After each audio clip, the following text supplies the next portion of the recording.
হ্যাঁ বুঝি কি হয়েছে কি হয়েছে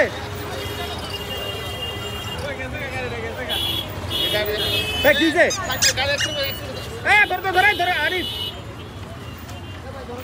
সাইড করো সুজন ভাই কেমন আছেন? আলহামদুলিল্লাহ ভাই।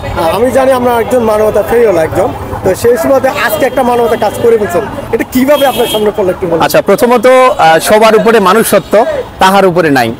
সো আমরা বাংলাদেশ পুলিশে যারা চাকরি করি, যারা কাজ করি, আমরা মূলত যারা ট্রাফিক ডিভিশনে কাজ করি, আমরা ট্রাফিক নিয়ে কাজ করি, কিন্তু ট্রাফিকের ফাঁকে ফাঁকে আমাদের এমনও কিছু কাজ করতে হয় যেগুলো মানবিক কাজ, যেগুলো আমাদের চোখের সামনে আসে, সেটা আমাদের প্রফেশনের বাইরে গিয়েও মানবিক হয়েও আমাদের কাজটা করতে হয়। সেক্ষেত্রে আজকে আমার কনস্টেবল মজিবর সহ আমার এটিএসে আনিস, আমার কনস্টেবল আনিস আরেকজন, আমরা যখন টমসন ব্রিজ এলাকায় ডিউটিরত অবস্থা ছিলাম, হঠাৎ করে দেখলাম একটা সিএনজি থেকে একজন বয়স্ক লোক, প্রায় 50 ইয়ার্স ওল্ড এরকম বয়সী একটা লোক মানে পড়ে যাচ্ছে, ডান পাশে বসা ছিল, সিএনজি পড়ে যাচ্ছে। তো আমার কনস্টেবল অত্যন্ত ভালো ছিল, ও হঠাৎ করে গিয়ে তাকে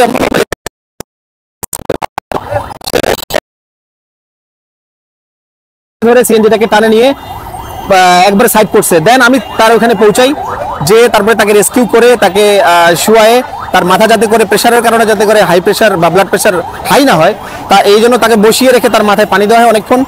কিছুক্ষণ পরে তার জ্ঞান ফিরে, বাট একটু পরে সে খিচুনি দিয়ে আবার অজ্ঞান হয়ে যায়। পরবর্তীতে আমরা যেহেতু মেডিকেল সায়েন্সের স্টুডেন্ট না, আমরা মেডিকেল টার্মস আমাদের না, সেক্ষেত্রে আমরা প্রয়োজন অনুভব করি যে আমরা যত দ্রুত সম্ভব তাকে রেস্কিউ করে হাসপাতালে নিয়ে যাওয়ার জন্য। পরবর্তীতে আমরা একটা সিএনজি ম্যানেজ করে, খুব ইনস্ট্যান্টলি সিএনজি ম্যানেজ করে মজিবর আর আমি খুব দ্রুত কুচাতলি মেডিকেলে নিয়ে যেয়ে তাকে সাততলার যে ইমার্জেন্সিতে ভর্তি করার পরে আমার নামে ভর্তি করেছি।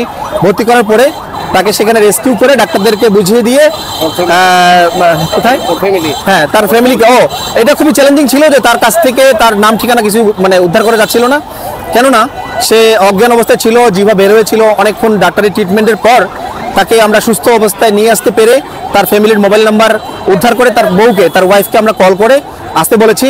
আপাতত এতটুকুই।